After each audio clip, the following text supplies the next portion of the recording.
അള്ളാഹുവിൻ്റെ മനോഹരമായ ഇസ്മുകളിൽപ്പെട്ട ഒരു ഇസ്മാണ് ഹക്കീം എന്നത്.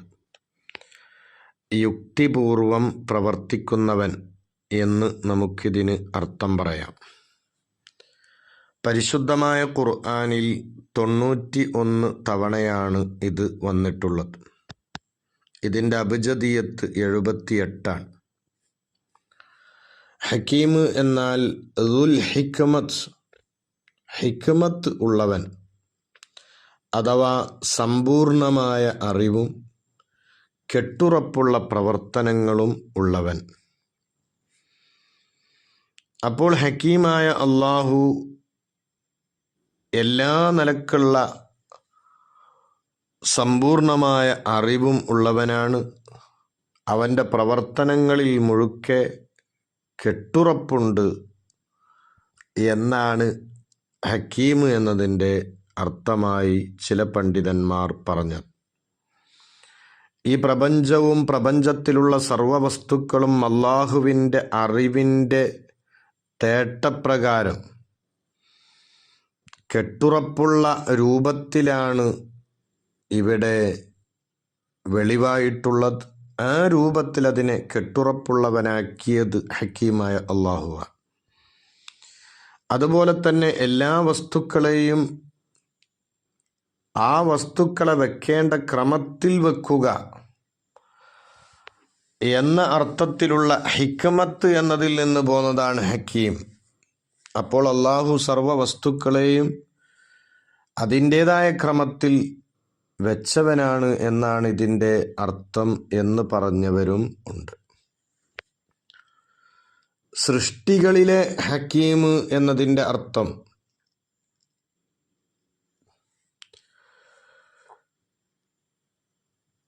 ഒരുത്തൻ്റെ പ്രവർത്തനങ്ങളും വാക്കുകളുമൊക്കെ വളരെ സത്യസന്ധമായ,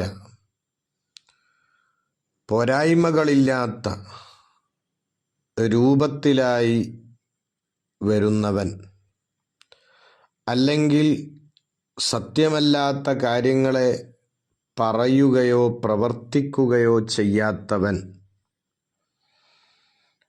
എന്നൊക്കെ സൃഷ്ടികളിലെ ഹക്കീം എന്നതിന് നമുക്കർത്ഥം പറയാം.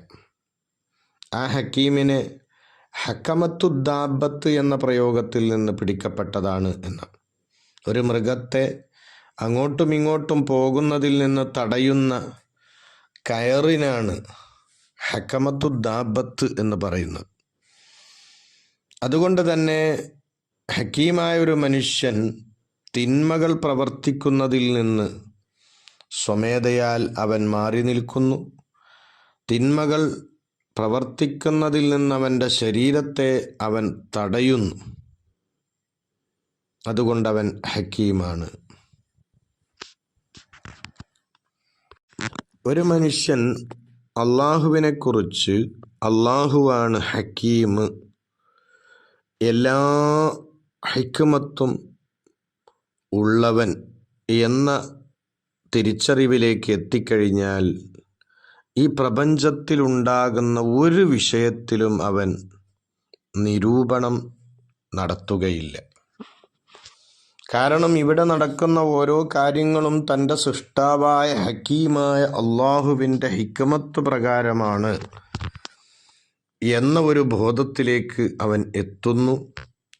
അള്ളാഹു എന്ത് വിധികൾ നടത്തിയാലും അതിലൊന്നും അവന് ഒരൽപ്പം പോലും അനിഷ്ടമോ തൃപ്തിക്കുറവോ ഉണ്ടാവുകയില്ല. മറിച്ച് അള്ളാഹു ഇവിടെ ചെയ്യുന്ന ഓരോ കാര്യങ്ങളെയും വളരെ ഭംഗിയുള്ളതായി, അഴകുള്ളതായി അവന് കാണാൻ സാധിക്കുകയും ചെയ്യും. ഈ ഇസ്മുമായിട്ട് നമ്മൾ താല്ലുക്ക് ആകേണ്ടത്, ബന്ധം പുലർത്തേണ്ടതും സർവകാര്യങ്ങളിലും അള്ളാഹുവിൻ്റെ ഹിക്മത്തിനെ നോക്കിക്കാണുക എന്നതാണ്. ഈ ഇസ്മുമായിട്ട് കൂടുതൽ ബന്ധം പുലർത്തുന്നവരിൽ പ്രകടമാകുന്ന ഒരു അടയാളം അതാണ്. ഏതൊരു വിഷയത്തിലും അള്ളാഹുവിൻ്റെ ഹിക്മത്തിനെ നോക്കിക്കാണാൻ കഴിയുക. അള്ളാഹുവിൻ്റെ ഹിക്മത്തിലേക്ക് ഉണരുക. അള്ളാഹുവിൻ്റെ ഓരോ പ്രവർത്തനങ്ങളിലും ആ പ്രവർത്തനങ്ങൾ നമുക്ക് മനസ്സിലാകാൻ സാധിക്കാത്ത രൂപത്തിലുള്ള ഹിക്മത്തുള്ള പ്രവർത്തനങ്ങളാണ് എന്ന ചിന്തയിലുമായി അവൻ മാറുക. ഇനി ഈ ഇസ്മുമായിട്ട് സ്വഭാവം സിദ്ധിക്കേണ്ടത് എങ്ങനെയാണ്? മഹത്തുക്കളായ ആളുകൾ പറഞ്ഞു, നിന്നിലുള്ള ചിന്തിക്കാനുള്ള ഖുവ്വത്ത്, കഴിവിനെ പരിപൂർണമാക്കാൻ വേണ്ടി നീ പരിശ്രമിച്ചുകൊണ്ടേയിരിക്കണം. അങ്ങനെ നിന്നിലുള്ള ചിന്താശക്തിയെ നീ സമ്പൂർണമാക്കാൻ പരിശ്രമിച്ച് ഇലാഹിയാത്തായ അറിവുകൾ, മഅരിഫത്തിൻ്റെ ജ്ഞാനങ്ങൾ നിന്നിലേക്ക് കരസ്ഥമാകുന്ന ആ ഒരു അവസ്ഥ ഉണ്ടാകണം. ചില പണ്ഡിതന്മാർ ഈ ആശയത്തെ മറ്റൊരു രൂപത്തിൽ വിശദീകരിച്ചത് കാണാം. ഹിക്മത്ത് എന്ന് പറഞ്ഞാൽ അജല്ലുൽ ഉലൂമ് എന്നർത്ഥമുണ്ട്, ഏറ്റവും മഹത്തരമായ അറിവ്. ഒരു ഇൽമ് മഹത്തരമുള്ളതാകൽ ആ ഇൽമുമായിട്ട് ബന്ധപ്പെട്ട അല്ലെങ്കിൽ ഏതൊരു കാര്യത്തെക്കുറിച്ചുള്ള ഇൽമാണ് എന്നതിനെ ആശ്രയിച്ചുകൊണ്ടാണ്. അള്ളാഹു ഏറ്റവും ഉന്നതനാണ് എന്നതുകൊണ്ട് തന്നെ ആ അള്ളാഹുവുമായിട്ട് ബന്ധിക്കുന്ന ഇൽമും ഏറ്റവും ഉന്നതമായ ഇൽമാകും. ഒരു മനുഷ്യൻ അള്ളാഹുവിനെ അറിഞ്ഞു, മറ്റൊന്നും അവൻ അറിഞ്ഞില്ല, എന്നാലും അവൻ ഹക്കീമാണ്. കാരണം ഏറ്റവും മഹത്തായ അറിവ് നേടിയവനാണ്. നേരെ മറിച്ച് ഒരാൾക്ക് അള്ളാഹുവിനെ അറിയില്ല, ബാക്കി എല്ലാ കാര്യങ്ങളും അവൻ അറിഞ്ഞു, എന്നാൽ അവൻ ഹക്കീമല്ല.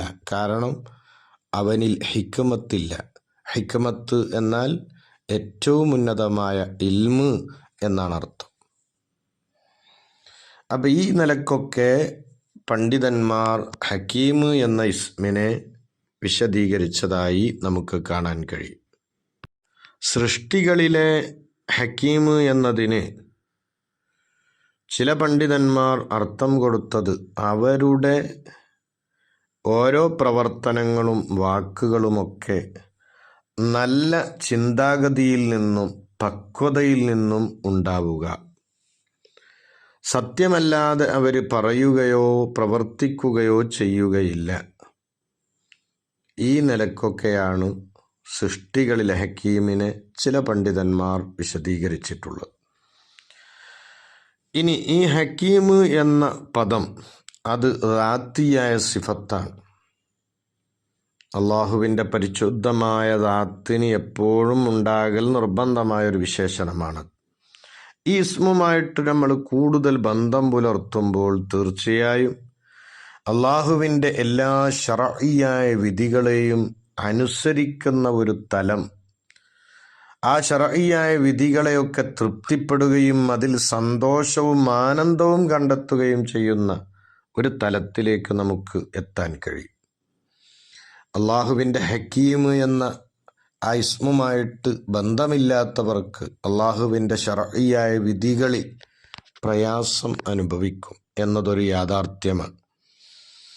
ആ വിധികൾ നിസ്കാരത്തെ സംബന്ധിച്ചുള്ളതായാലും മറ്റു ഇബാദത്തുകളെ സംബന്ധിച്ചുള്ളതായാലും അതൊക്കെ അവർക്ക് പ്രയാസമായി അല്ലെങ്കിൽ ഒരു ബാധ്യതയായി തോന്നും.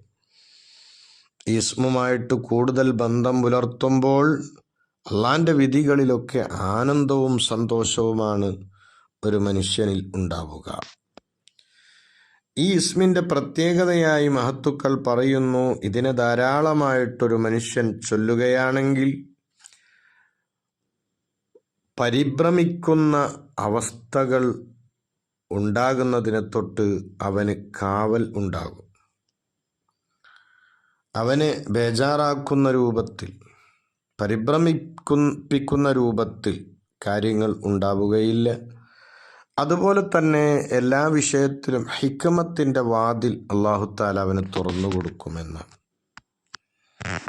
അല്ലാഹു തആല തൗഫീഖ് തരട്ടെ. ആമീൻ.